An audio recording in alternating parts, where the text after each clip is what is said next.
The mansion gleamed like a palace of glass and steel, its walls echoing wealth in every polished corner.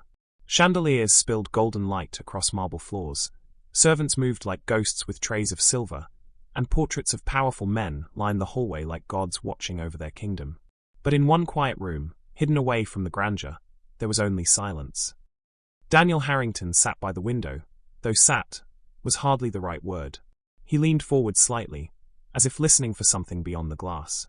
His pale blue eyes stared, unfocused, into the distance. To anyone who didn't know, it might look like he was simply daydreaming. But Daniel wasn't looking at the sunset. He had never seen a sunset in his life. Blind since birth, the heir to the Harrington fortune lived in a world of shadows, of sounds, of whispers that his father could never understand. The door slammed open. "Still sitting there, are you?" boomed the voice of Victor Harrington, a man whose arrogance filled the room before his footsteps did. His suit was tailored to perfection, his shoes shone like mirrors, and his face carried the kind of hard edges only years of power could carve. Daniel stiffened. He didn't need to see the glare. He could feel it pressing into him like a blade. "Father, he began, but Victor cut him off. "No excuses. Do you know how many specialists I've hired for you? How many doctors I've flown across the world? Every therapy, every machine, every so-called cure. Millions of dollars wasted. And yet here you are. Still blind. Still useless." The word burned hotter than fire. Useless. Daniel clenched his fists in his lap, nails biting into his skin. He wanted to scream, to fight back, but all he could do was sit in that suffocating silence. In the corner, quietly polishing a tray of silver, stood someone who saw what Victor never could. Amara, the maid. A black woman who had served this household for years, her presence as overlooked as the wallpaper. She had seen Daniel grow up, had been the one to hold his hand when the doctors delivered their crushing verdicts, had been the one to comfort him when his father's cruel words left him broken. And tonight, she could no longer keep silent. "Sir," she said softly, almost against her will, "perhaps it isn't something money can fix." The air in the room froze. Victor turned slowly, his jaw tight. "What did you just say?" Amara lowered her gaze, but her voice did not waver. "I said, some things cannot be bought. Not with all the money in the world." The words hit like thunder. Daniel's heart skipped. For years, no one had dared speak back to his father. Victor's face twisted into fury. "How dare you speak of my son? You're a servant. Know your place." But before Amara could bow her head, Daniel's voice, fragile but steady, cut through the storm. "Let her speak." Both Victor and Amara froze. Daniel's sightless eyes turned toward the sound of her voice. His father's cruelty had been endless, but this was the first time in years he'd spoken up, the first time his words carried weight. Victor scoffed. "You're defending her now? A maid? What could she possibly know that the world's best doctors don't?" But Daniel didn't back down. "Please, father. For once, just listen." Victor sneered, but curiosity flickered in his eyes. He folded his arms, glaring at Amara. "Fine. Speak. But choose your words carefully." Amara took a breath. The weight of her secret pressed heavy on her chest. She had never told anyone. Not here, not in this cold house where wealth blinded hearts more than any illness blinded eyes. "There are things," she began slowly, "that science cannot explain. Places where pain and hope meet. My grandmother used to say, when suffering has no cure, sometimes it requires something else. Something deeper." Victor laughed, sharp and cruel. "What is this? Folklore? Superstition? Do you think fairy tales will give my son back his eyes?" But Amara's gaze did not falter. "It's not fairy tales. It's faith. And sacrifice." The silence after her words was heavier than stone. Daniel's heart thudded. Faith. Sacrifice. These were not things his father believed in. To Victor, the world had only one god, money. Victor barked a laugh, breaking the tension. "Ridiculous. Utter nonsense. I've tolerated your presence in this house because you do your job. But don't you dare poison my son's mind with foolishness." "Daniel, don't listen to her." But Daniel was already listening. Every word Amara spoke cut through the darkness of his world like a spark of light. "What do you mean?" Daniel asked softly. "What kind of sacrifice?" Amara hesitated. She had seen things, lived through things that this wealthy family would never understand. Stories whispered through generations. A ritual her grandmother had once performed to heal the sick. A touch, a prayer, a price to be paid. But could she reveal it here, in this house dripping with gold but starved of love? Her lips parted. "There is a way, but it is not without cost." Victor slammed his fist on the table. Enough. This ends now. Daniel, if you want to waste your time with her nonsense, then so be it. But don't expect me to sit here and listen to fairy tales. He stormed out, the echo of his rage trailing behind him. The door slammed shut. Silence returned. Daniel turned toward Amara. Tell me, he whispered. Her hands trembled. She wanted to protect him, but something inside told her the time had come. So she leaned closer, lowering her voice so only he could hear. What I am about to say, she murmured, will change everything you believe about your life, your family, and yourself. Are you ready? Daniel swallowed hard. His heart pounded in his chest. For the first time in his life, he felt like he stood on the edge of something vast and terrifying, something that might finally open his eyes, or destroy him completely. Tell me, he said again. Amara closed her eyes, and in that instant, the secret she had carried for years began to unfold. But she didn't yet know that revealing it would set into motion a chain of events so dark, so impossible, that the Harrington family's empire itself would tremble. Because Daniel wasn't just blind. He was bound by something far deeper. And when Amara finally touched his eyes, the world would never be the same. Stay with me, because what happens next is not only shocking, it will leave you questioning everything you thought was possible. If you believe in miracles that money can't buy, like this video. If you love your parents, subscribe right now. And tell us in the comments, what city and country are you watching this story from? Your story matters. The room fell into a stunned silence. Daniel's trembling voice had broken through the air like glass shattering. Please, let her try. Victor froze, his jaw clenching tight. The mighty billionaire, who was used to boardrooms trembling at his footsteps, was suddenly caught off guard by his own blind son. Amara stood tall, her hand still hovering near Daniel's face, her eyes never flinching. She knew this was the moment, this fragile thread where hope and despair danced on the same line. Daniel, Victor finally snapped, forcing his voice steady. You don't understand what you're asking. This woman is a maid, not a doctor. You're clinging to fairy tales. And I won't let you embarrass this family with. Stop, Dad. Daniel's shout shook the room. His fists balled against the wheelchair's armrest.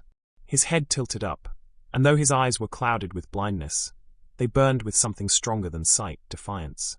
For the first time in his life, the boy was standing up to his father. The air thickened.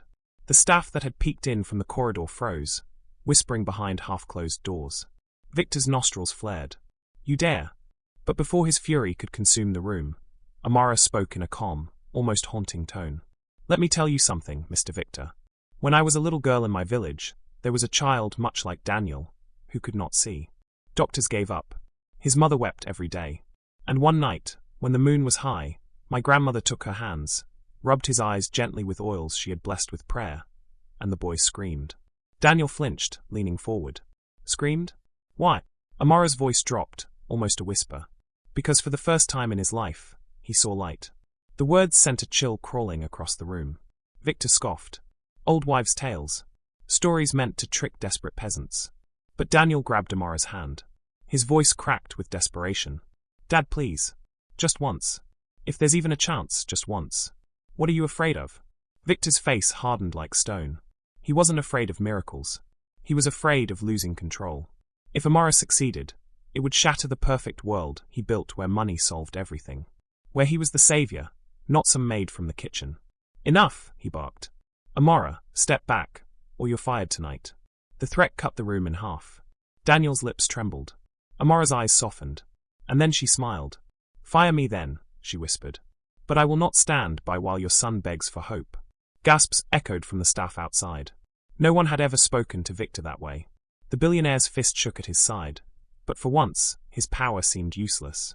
Because Daniel, trembling, reached out and pleaded. Amara, tell me what you need me to do. Her eyes locked on his. Nothing, child. Just believe. Victor stormed toward them, but before he could drag her away, the chandelier lights above flickered. A hush fell. Daniel's head tilted. Did the lights just change? Victor froze mid-step.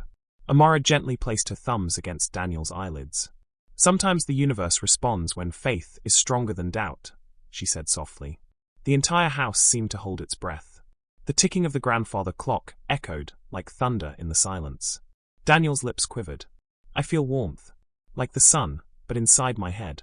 Victor's hand shook on the back of the wheelchair. This is nonsense. Stop it. But even he couldn't deny what was happening.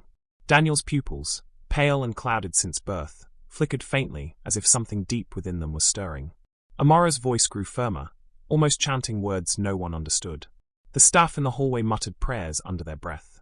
Even the wind outside howled against the windows. And then, Daniel gasped. His back arched. His fingers clawed at the air.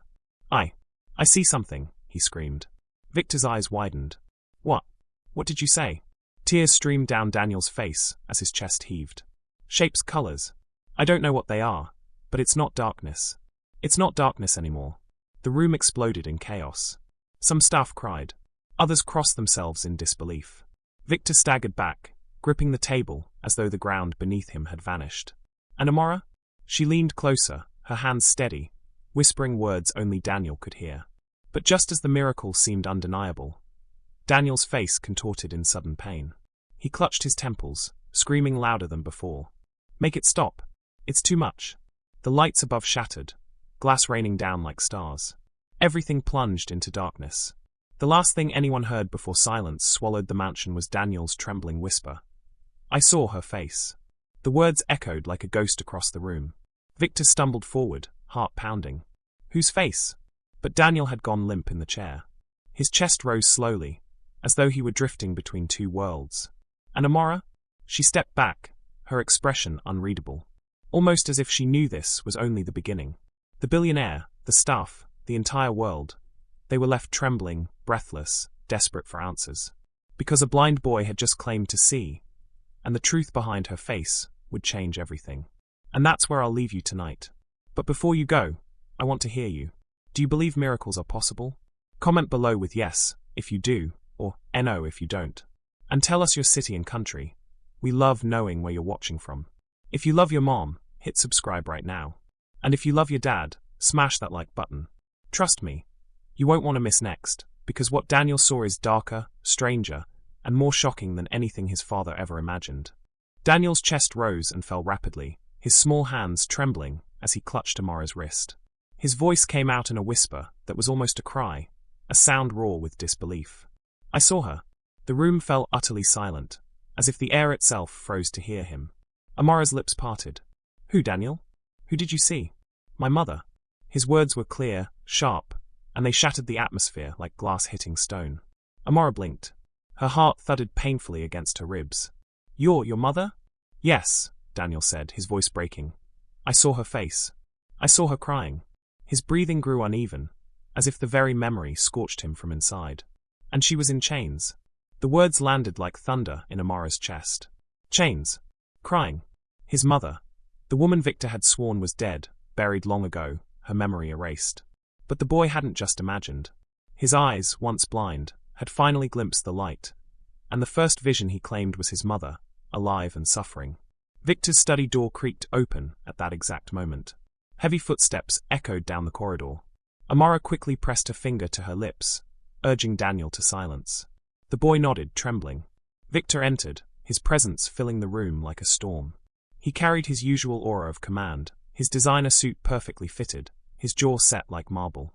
But there was a flicker, just a flicker, of unease in his eyes as he looked at his son. How are you feeling, Daniel? Victor asked, his tone forced casual, but his gaze flickered between Amara and the boy, searching for cracks in their composure. Daniel swallowed hard, his small fists tightening on his lap. He wanted to scream the truth. He wanted to shout what he had seen. But Amara's hand pressed reassuringly on his back, steadying him, telling him not yet. Victor's eyes narrowed. What happened? His tone was sharper now. He'd sensed something. He always sensed something. Daniel opened his mouth, but Amara jumped in smoothly. He's just overwhelmed, sir. His body is reacting to light, maybe his mind is painting images. That's natural, right? After years of blindness. Victor studied her, his face hard to read. For a long second, the silence pressed heavy. Then he gave a curt nod. Perhaps. Still, keep me informed. He turned on his heel and walked out, the echo of his shoes biting the marble. The moment the door closed, Daniel whispered, Why didn't you let me tell him? Amara bent close, her voice hushed, trembling. Because, Daniel, if your father is hiding this, if he knows your mother is alive, and you tell him you saw her, you might be in more danger than you realize. Daniel's lip quivered. But why would he lie? Why would he hide her from me? That question burned through Amara, as much as it did through him. Why indeed? Amara decided she couldn't ignore it anymore. That night, when the mansion grew quiet, she slipped through the back corridors, her shoes barely making a sound on the polished floors. She had worked here long enough to know every creak of the wood, every blind spot in the security cameras, every guard's lazy habit. She clutched her small pendant tightly, the one thing she'd kept from her own family, like a shield against fear. If Daniel's mother was alive, Amara had to find her. But as she turned a corner near the east wing, she froze. 2 guards stood whispering near a locked iron door. "Boss said nobody goes in," one muttered. "Yeah," the other chuckled darkly. "But can you imagine keeping someone in there for years? Creeps me out." Amara's heart stopped. Someone was inside. Someone locked away. She stepped back into the shadows, heart pounding, breath shallow. The guards laughed about something crude and walked away. Amara waited until the coast was clear, then crept forward. Her fingers brushed the cold iron. The door was solid, chained, and sealed with an electronic lock. Her hands trembled. Was this it? Was this where Daniel's mother was hidden? Amara pressed her ear against the door. At first, nothing. Then a sound. A muffled sob. She staggered back, hand over her mouth to stifle her own gasp. It was true. Daniel had seen the truth. His mother was alive, imprisoned here. But why? She needed proof. She needed to bring it to Daniel, to show him he wasn't crazy. That night, she crept back to Daniel's room. He sat up, waiting, his eyes wide, hope and fear swirling inside them. "Tell me," he whispered. Amara leaned in close. "Daniel, your mother. I think she's alive. She's here. In this house." His breath caught, his chest heaving. Tears pooled in his eyes. "I knew it. I knew it wasn't just a dream." "But Daniel," Amara said, her voice urgent, "you can't tell anyone. Not even your father. Especially not your father." The boy looked at her with trembling lips. "Then what do we do?" Amara hesitated. "We find a way. We get her out.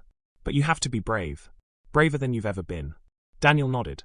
His tiny hand found hers, clutching it with surprising strength. "For her. I'll do anything." Just then, the door burst open. Victor stood there, his figure framed by the golden hallway lights, his face like stone. "What exactly?" he said slowly, his voice dripping with quiet fury. "Are you two whispering about?" The silence was deadly. Amara's heart slammed against her ribs. Daniel froze, his lips parting, his eyes wide with terror. Victor stepped inside, closing the door behind him with a sharp click. His gaze cut through them like knives. "Well," he pressed, his tone low, dangerous. "I asked you a question. If you were Amara right now, standing in front of Victor, would you tell the truth, or keep the secret? Comment truth or secret below. And don't forget to hit subscribe if you're hooked, because what comes next will shock you even more." Victor advanced slowly, his towering frame looming over them. Daniel clutched Amara's hand, trembling. Amara forced herself to breathe. She had to think fast. "I was just telling him a story. A bedtime story, to calm him down. You know he gets anxious." Victor's eyes narrowed. His jaw flexed. The silence stretched so long that every second felt like a knife at her throat. Finally, he turned his gaze to Daniel. "Is that true, son?" Daniel's lip quivered. He nodded, though his voice barely carried. "Why yes, father." Victor's gaze lingered a moment longer before he straightened. "Good. See that it stays that way." And then he left, closing the door behind him. Only after his footsteps faded did Amara and Daniel collapse into each other, shaking.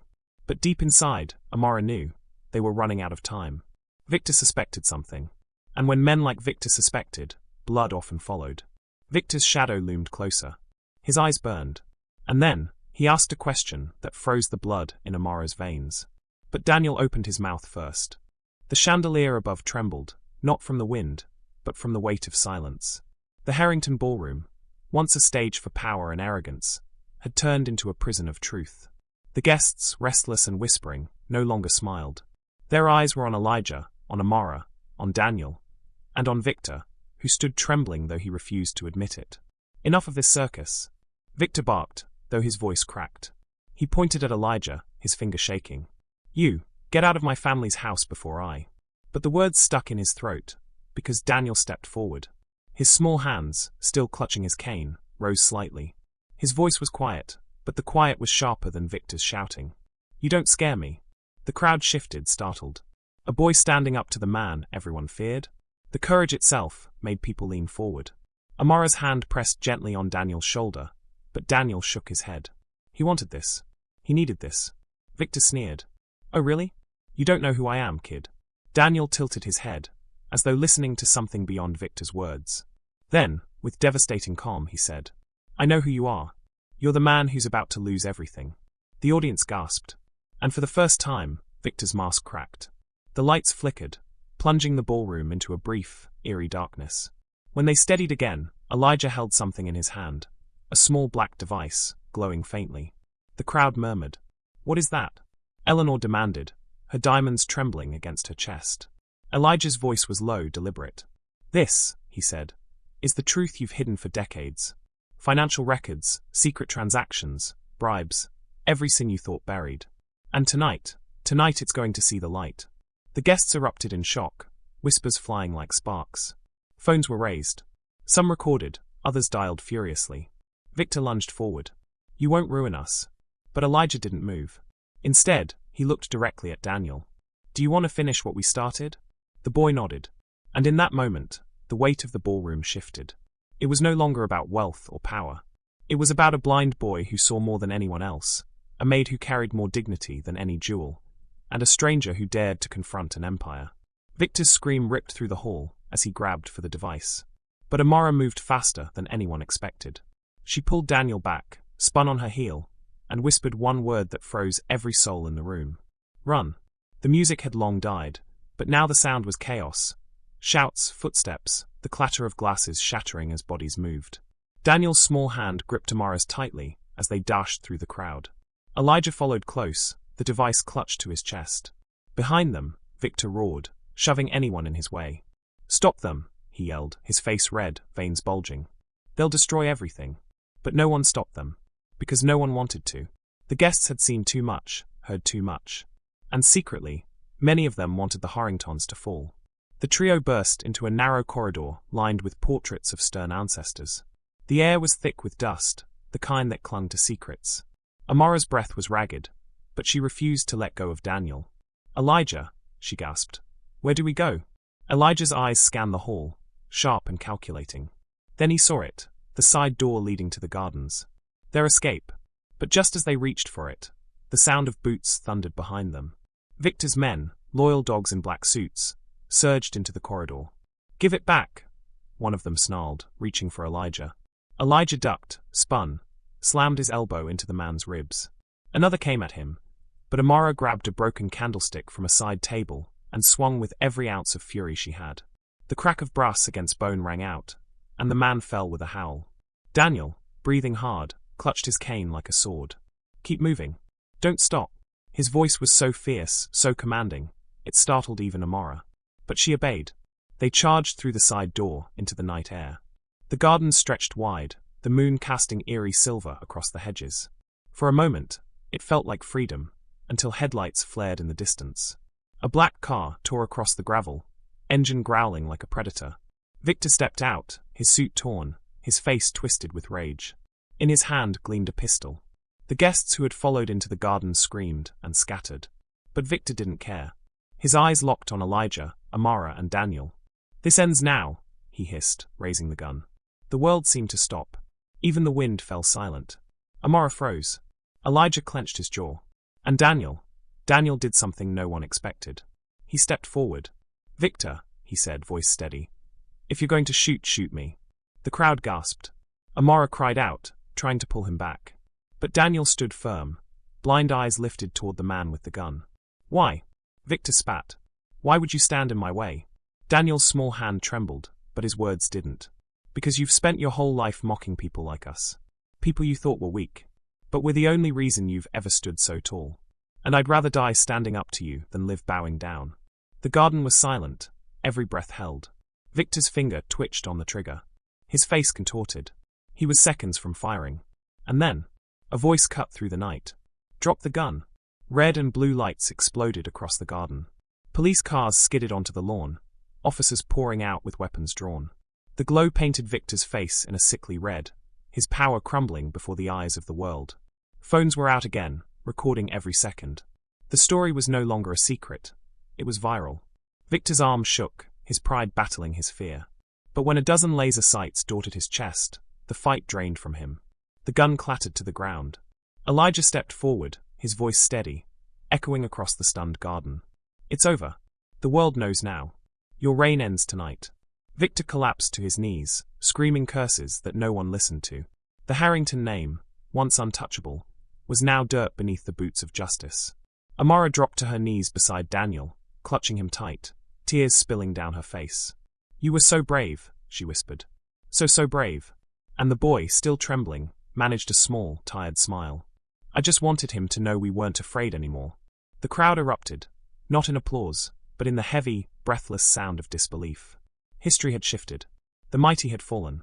And it was because ordinary people refused to bow. As dawn broke, the first headlines spread across the world. Harrington Empire crumbles. Truth exposed by stranger, maid, and blind child. And somewhere deep inside, millions found hope. Because if a blind boy could face a gun and speak truth, then maybe, just maybe, anyone could. Cliffhanger, final twist.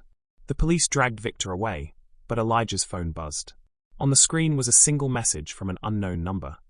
You think you've finished the Harringtons? You've only cut one head. The serpent has many. Elijah's eyes darkened. This wasn't the end. It was the beginning. If this story shook you, then you already know.